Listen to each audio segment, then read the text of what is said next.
The Beatles represent that radical kind of cultural Marxist approach to social revolution. The Beatles were supposed to push drugs to decent American kids. This is the Rock and Roll Twilight Zone with Richard Syrett.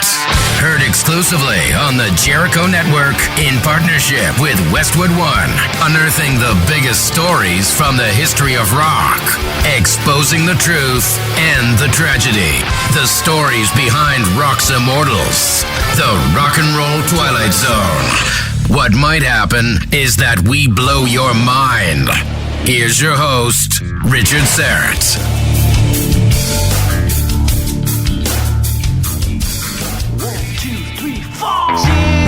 February 9th, 1964, and one of the most important moments in the history of popular music actually occurs on television. It was witnessed by a record 73 million viewers, and going on 6 decades later, people still remember exactly where they were the night the Beatles stepped onto Ed Sullivan's stage. There are a number of stories about how the Beatles came to appear on the Ed Sullivan Show. The most popular is that in 1963, while arriving at London's Heathrow Airport, Sullivan and his wife Sylvia encountered thousands of youngsters waiting excitedly in the rain. When Sullivan asked what all the commotion was about, he was told that a British band named the Beatles was returning home from a tour in Sweden. When he got to his hotel room, Sullivan purportedly inquired about booking the group for his show. However, it was not until later that year that the Beatles manager Brian Epstein reached an agreement with Ed Sullivan to bring the group to America to perform live for the first time on U.S. television. Following dinner at the Hotel Delmonico in New York City, a handshake between the two men sealed the deal for performances on 3 shows to air in 1964. In return, the Beatles would receive $10,000 for 3 appearances and top billing. According to another version, the Fab Four's appearance on The Sullivan Show was part of a sinister plot, a centuries-old battle once fought by musket, now being waged with software and technology. When the fresh-faced lads from Liverpool launched into their top 100 hit, I Want to Hold Your Hand, it was the first salvo of what would become known as the British invasion. A short time later, Life magazine would report, in 1776, England lost her American colonies. Last week, the Beatles took them back. Although likely meant in a tongue-in-cheek manner, Life magazine may have been closer to the truth than its editorial staff realized. The British invasion was a cultural phenomenon of the mid-1960s when rock and pop music acts from the United Kingdom landed in America and enthralled North American youth. Groups such as the Beatles, the Dave Clark Five, the Kinks, the Rolling Stones, Herman's Hermits, and the Animals were at the forefront of the invasion. Invasion. What an interesting choice of words. What would you say if I were to tell you that the word invasion is precisely the correct word? What would you say if I were to tell you that the Beatles were a creation of the Tavistock Institute of Human Relations in London, England, part of a plot intended to cause social upheaval in the United States as a means of winning back the colony Great Britain lost in 1776.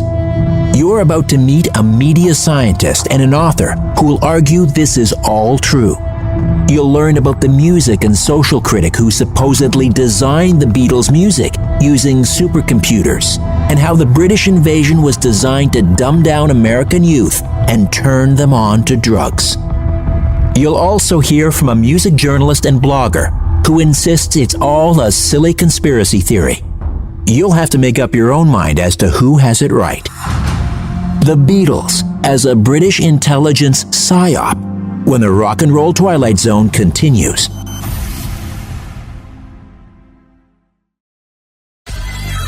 Welcome back to the Rock and Roll Twilight Zone. Here's Richard Syrett.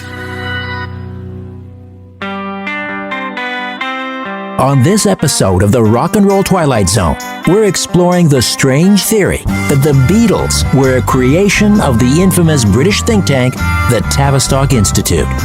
In order to understand the why and the how, it's important to go back to the beginning, all the way back to 1776 and the American War of Independence.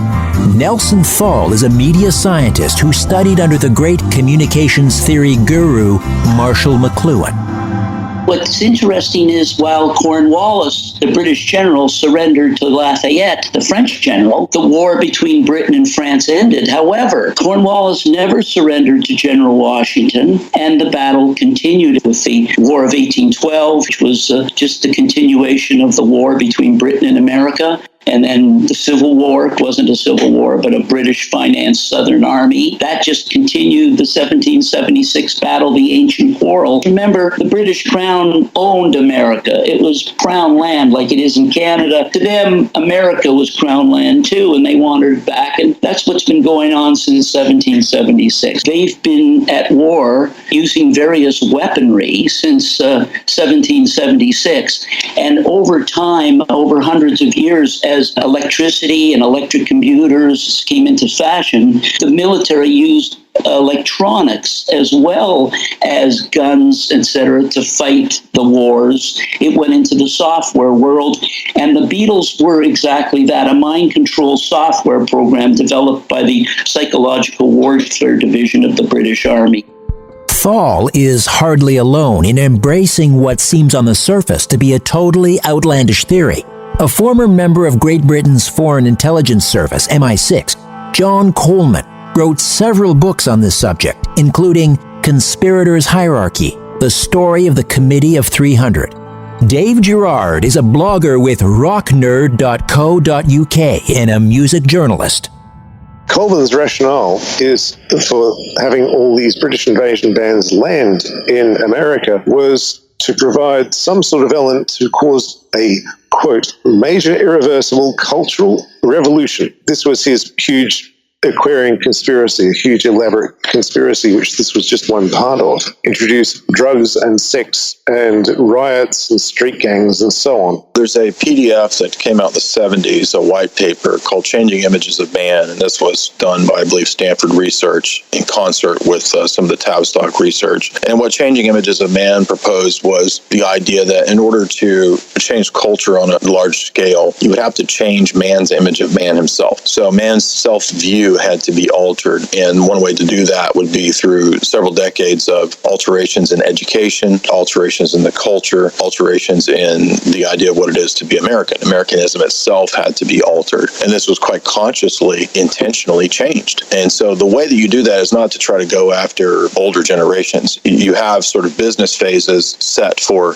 each generation. So the baby boomers and their generation, they had a specific message that was kind of given to them. Then you have, I guess, my generation, and then you have now the millennials. And each one of these quite consciously is given a different stage of this programming. And to make it very simple, the end goal is world government.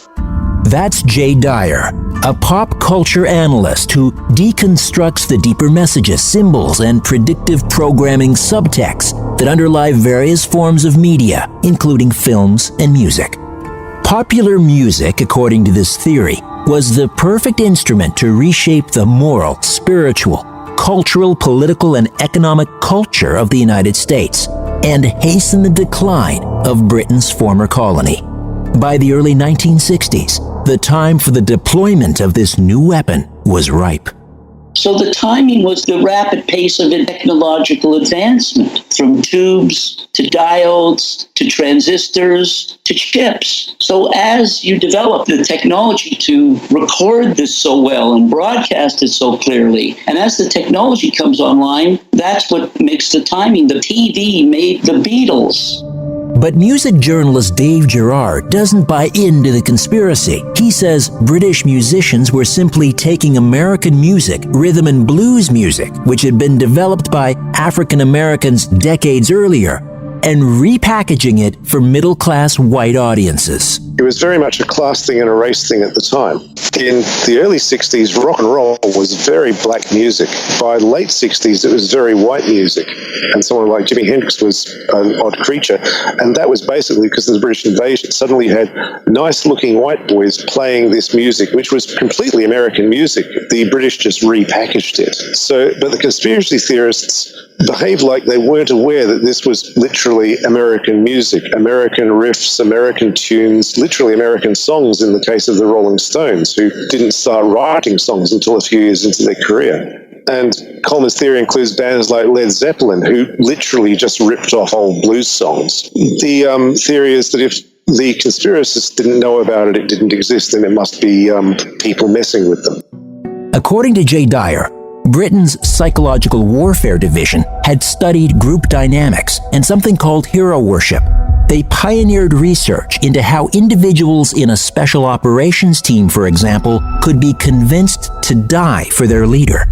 So they perfected these techniques, and the realization was that, well, it's not just about military. We can actually apply these tactics to both the corporate world or to the pop culture world. So the idea of creating a star is essentially something that best exemplifies this, because what happens in the mass consciousness is that the public is given the impression that these people live a kind of godlike existence, and therefore everyone wants to emulate them. So they basically created the idea of the rock star, you could argue. And now, granted, certainly there were predecessors to this with royalty and famous people, there's no doubt, but the idea of the rock god, I think you could trace directly to Tavistock and the Tavistock/CIA background to both the Grateful Dead and the Beatles and the Rolling Stones. I think it's all part of that same complex, that same matrix. That's not to say that the musicians weren't real musicians, but rather that they were kind of propelled to these positions by establishment approval and backing. So the Beatles represent, I think, again, that radical kind of cultural Marxist approach to social revolution, not so much, again, a Marxist economic theory, but rather a gradual, if you notice, if you watch the career of the Beatles, you go from this kind of happy, lovey, I want to hold your hand, right, and then into picture yourself on a boat on a river, and you're like tripping and you're seeing kaleidoscopes. So in other words, they're almost kind of taking you along the ride with the Beatles into the mass LSD drugging phase. And I think that was absolutely intentional. That's why you see that with pop stars today. They go from the young, so-called innocent Britney Spears into the sort of whore, right? The Madonna whore complex. And that's to lead the youth along this same path. The Beatles were supposed to push drugs to decent American kids. So, as I said, this is basically a repackaging of fear of black people, fear of black music, fear of black culture. The war on drugs, starting with marijuana being banned because black people liked it and white people were into alcohol instead. You had legitimate anti-war musicians, and what the establishment wanted to do was to co-opt the energy of youth and the creativity of the musicians out of real concerns like having a coherent stance or position against the war for a coherent reason, and steer it off into degenerate hedonism, just sort of total lasciviousness, total moral abandon, and to become like Jim Morrison, bombed out of his mind on stage, having sex with the microphone and the speaker. That was done on purpose, really to delegitimize and de-energize real anti-war sentiment. So I think that the Beatles are another great example of that. Not that they were ever really political, but rather that they are the preeminent example of a non-political band that is quite intentionally brought over to sell the ideas of social change and social engineering. They realized it was something exotic. Let's bring a British band over to the U.S. that would have a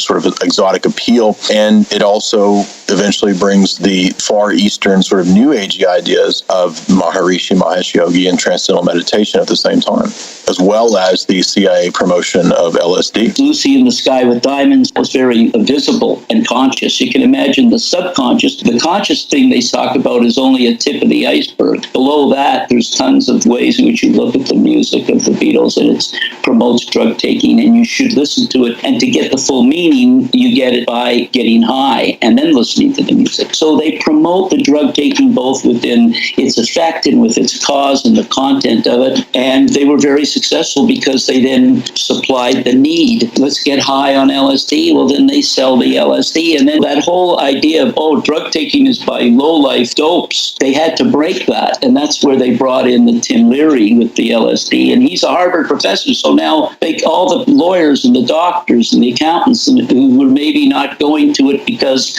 it was for the bums, now it's like, hey, Leary's doing it. Let's try it. When the Rock and Roll Twilight Zone continues, were the Beatles used to distract the American public from the Warren Commission's report on the JFK assassination?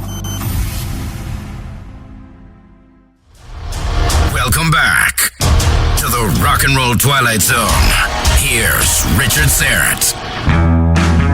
On this episode of the Rock and Roll Twilight Zone, we're exploring the conspiracy theory that the Beatles were a British intelligence psyop.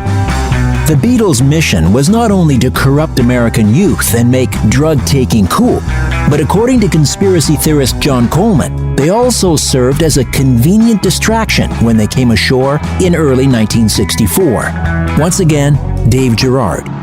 A lot of conspiracy theorists who followed him and used his work seem to think that all of this was a distraction. The Beatles came over around the time of the Kennedy assassination or just after. There was a whole lot of controversial things happening, a lot of really interesting times going on in America at the time. And then they dropped the Beatles in to distract everyone. In 1964, we were going to have the publishing of the Warren Commission, which was the report into the assassination of Kennedy. So once again, it was going to get America's attention back on the Kennedy assassination. They didn't want that. So in order to make sure that that gets distracted, they brought in the Beatles. Really, this is a conspiracy theory view that nothing is a coincidence when actually most things are, because life keeps on going, and the UK and the US were both huge countries with a lot of things happening all at the same time. So a lot of coincidences are going to happen, and this was really one of them. Certainly the Beatles were dropped into the middle of a seething morass of politically important things, but then they could have been dropped into it any time 5 years before or after, and you could have said the same thing. Assuming for a moment that this is all true, that the Beatles were created by British intelligence as part of a plot to hasten the decline of the United States, how exactly were they created, and by whom? The conspiracy begins at London's Tavistock Institute of Human Relations. Jay Dyer. It actually arises in the UK out of the studies of World War I PTSD. In fact, this is where PTSD comes from, is the idea of shell shock. And what they wanted to do was study traumatized soldiers while they were having these phenomena when they would come back from wartime of apparent trauma. So as they were studying this, they eventually evolved into a Rockefeller-funded operation to look at human psychology, management techniques, and social engineering. So it really became the pioneer European or UK think tank, I guess you could say, a management strategies technique for how to manage mass groups of people. And isn't it interesting that it's born out of trauma research? Because that's exactly what I would say modern mass media does, is essentially desensitize and traumatize us on a mass scale. Ultimately, MKUltra is very closely tied to the work of Tavistock, and many of the same people who would be prominent in Tavistock would also be connected to MKUltra. The idea that the Tavistock Institute was involved in things nefarious really was pretty much the whole cloth invention of Dr. John Coleman. He said that he had a career as a professional intelligence officer. He appears to have pulled this out of thin air. When I was trying to trace this back, he was the origin. I don't know where he pulled this from, but he decided that this was part of his grand conspiracy theory, in which he called Project Aquarius, the Aquarian conspiracy. The Tavistock Institute was apparently, in his theory, the organ which consulted with large chunks of the US government to work out how to put this into place. So he had things like a one-world government, the destruction of all national identity and pride, the destruction of religion, control of people using technotronics to create human-like robots, an end to industrialization, legalization of drugs, depopulation, killing 3 billion people by the year 2000. And way down the list was introduce cults and continue to boost those already functioning with the filthy degenerate, that's Coleman's words I'm quoting, Mick Jagger's Rolling Stones, a gangster group, and the Beatles, created by the Tavistock Institute, apparently. So, yeah, it appears that John Coleman was the person who put this theory out there. And this was in his 1991 book, The Committee of 300. After World War I and then into World War II, they really pioneered and perfected these techniques of mass social engineering. And as we have talked about in the past, the CIA and these different agencies, they're not just concerned with foreign operations or something like that. They're actually interested in culture creation. So what Tavistock started doing was looking at how to engineer through mass pop culture.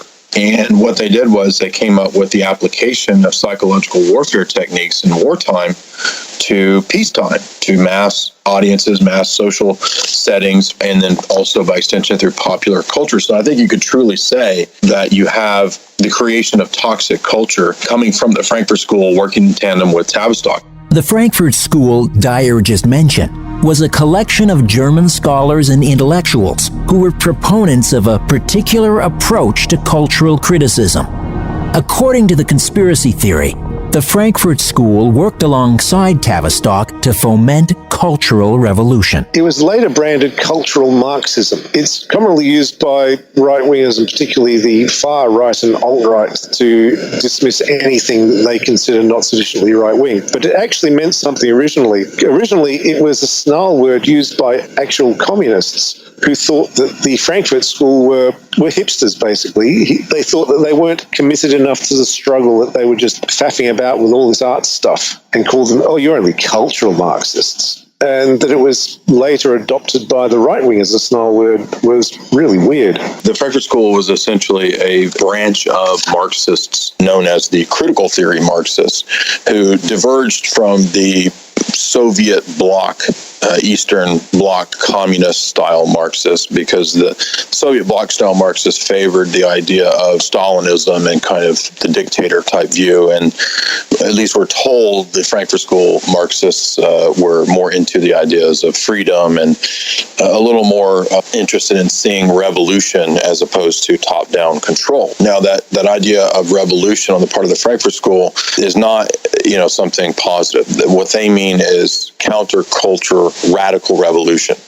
And so this is actually spelled out in a lot of the Frankfurt School writers like Adorno. Horkheimer and Adorno have a book, Dialectic of Enlightenment, where they discuss this process of perpetual cultural revolution. And so really from the Frankfurt School is where we get the idea of cultural Marxism. And this is basically not so much the economic theories of Marx, but rather the revolutionary ethos as applied to culture. Now, most people think, well, maybe was this just the Soviets and the KGB? No, actually, it was the CIA, or its predecessor, the OSS, that brought the Frankfurt School Marxists to the U.S. to actually help the OSS and later the CIA craft culture. And that's documented. It was that's in Foreign Affairs magazine. You can look up the history of that. One of the leading members of the Frankfurt School was a philosopher, sociologist, and composer named Theo Adorno.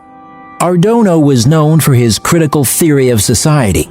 In his book, The Committee of 300, former British intel agent John Coleman claims Adorno was involved in this Beatles experiment. Coleman claims that Adorno actually wrote the music, but that he also wrote the lyrics for the Beatles, and that it was, in typical conspiracist thinking, that it was all trigger words designed to allude to things that were other parts of the conspiracy.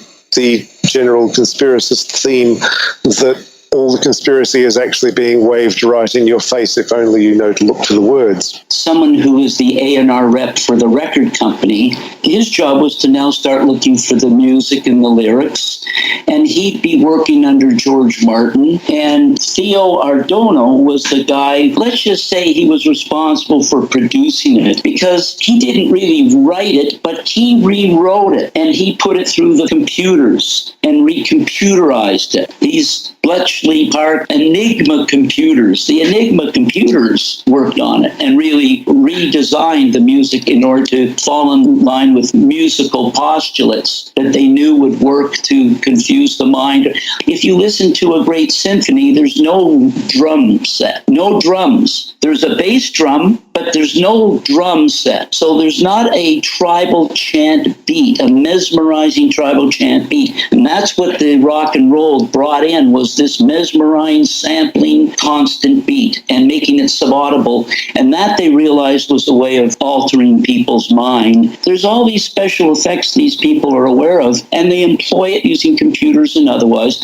And that's why we have Muzak at the malls. We go there and we start shopping. Why? Because the music's designed to be like the smell of good cooking sits in the background there, altering you, but you not being aware of it. Adorno is worth mentioning here because he did have extensive studies in music and music theory, but he also saw that music and music theory could be turned to changing the youth culture and altering culture on a large scale. And of course, that idea is not new. It goes back to Plato. Plato was very afraid of music to the degree that he even considered banning poets and musicians in his ideal republic. But Adorno kind of borrowed from this idea, and he discussed the possibilities of interjecting not just such extreme ideas as necrophilia and bestiality into pop culture, but even degenerate music. And for him, atonal, syncopated, out of step, dissonant music, he believed, that was very repetitive, would actually produce in the mass psyche dissociation. So quite literally a traumatized dissociative state through very dissonant music.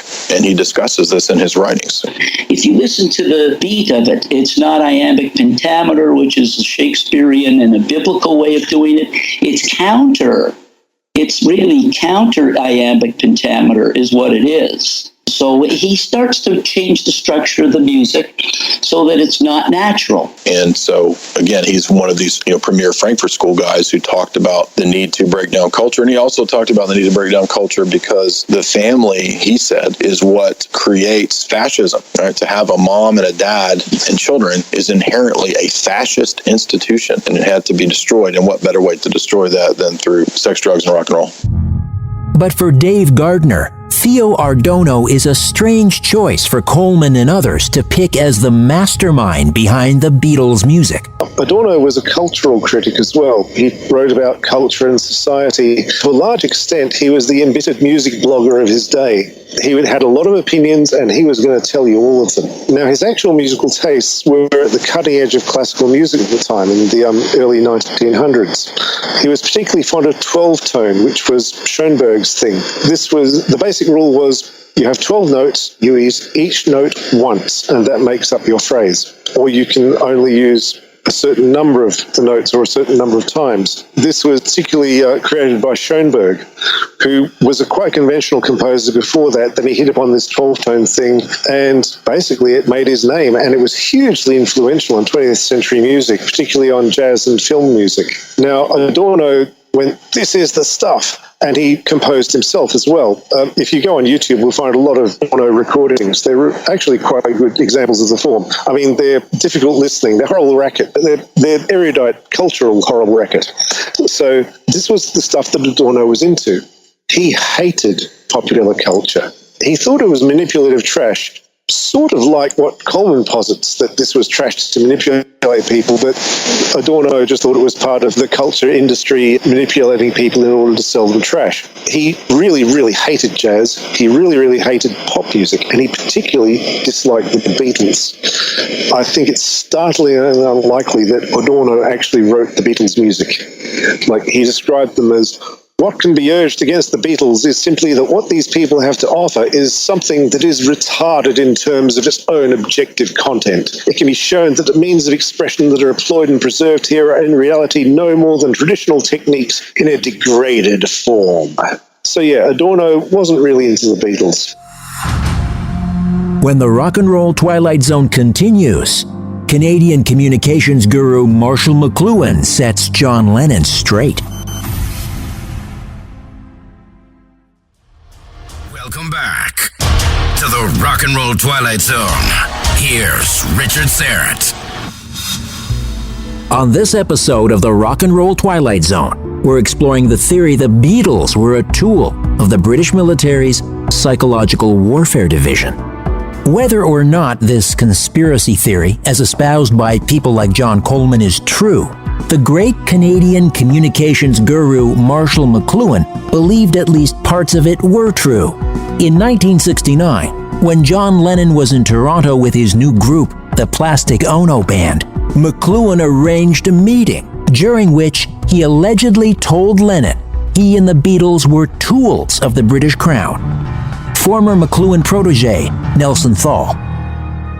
Basically, the Sermon on the Mount by McLuhan to Lennon stopped him in his tracks and made him think about how perhaps all those little things that you thought about and saw in the past that you disregarded were a pattern of a bigger pattern, even though they were small at the moment. And yeah, wait a second. I have been used as a useful fool. I fell into it. And by the time I realized it, I didn't want to think about it too much because it was too late anyway. McLuhan said, look, there's a big operation here of British intelligence going on here that's bigger than you. Well, Lennon got angry and he went huffing and puffing out of the room, and he was heard to say as he left the room, McLuhan is sort of crazy and he's conspiratorial, etc. And he came back 2 days later apologizing and told McLuhan that he's absolutely right. And of course, that's when he figured, oh, what am I going to do to sort of repent from having been a useful fool? And let me start to try and get people's attention. And he started to rebel in various ways. And of course, the Beatles broke off. And then eventually, when Lennon went awry, McCartney's an establishment guy. He's not interested in rebellion. He wants to get along with Her Majesty, the Queen. But Lennon wasn't that way. He was more like an American type. He was in the United States. He lived in New York. He was a rebel. He was a patriot. He was in favor of breaking away from the monarchy and exposing them, which he did, especially with that last video, Mind Games. It is that time period when he does become more political. I definitely think that from what I do know of the history of the Beatles, you have that period where John gets certainly more political, very, very vocal. You know, he does eventually get to that point where he's warning about depopulation and eugenics.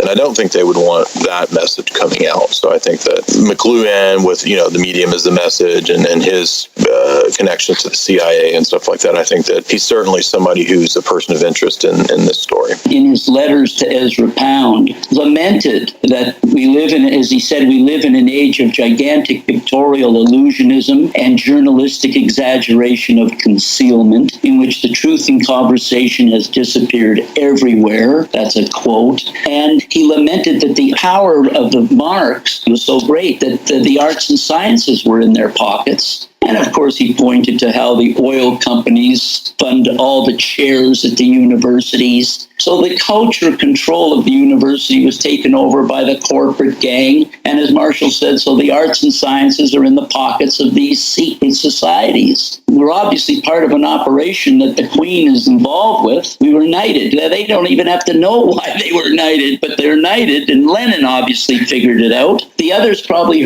figured it out and laid low. McCartney laid low. Starr for sure. He played Sergeant Schultz. I know nothing, hear nothing, see nothing. I'm a drummer. I know nothing. Were the Beatles a top-down creation? Were four unsuspecting useful fools scooped off the streets of Liverpool and Hamburg and run through the Star Machine? Were they then deployed in America as a psychological warfare weapon? When the Beatles received their Order of the British Empire medals from Her Majesty the Queen, was it in recognition of their role in the repossession of Great Britain's long-lost colony? perhaps Marshall McLuhan was onto something when he said, "Those conspiracies that are too incredible to be believed are by the same right those which most often succeed." Either way, I'll bet you never listen to another Beatles record the same way again. Until next time, I'm Richard Syrett. So long for now. In their infinite wisdom, the pod gods have decided to end this hot mess now. The Rock and Roll Twilight Zone.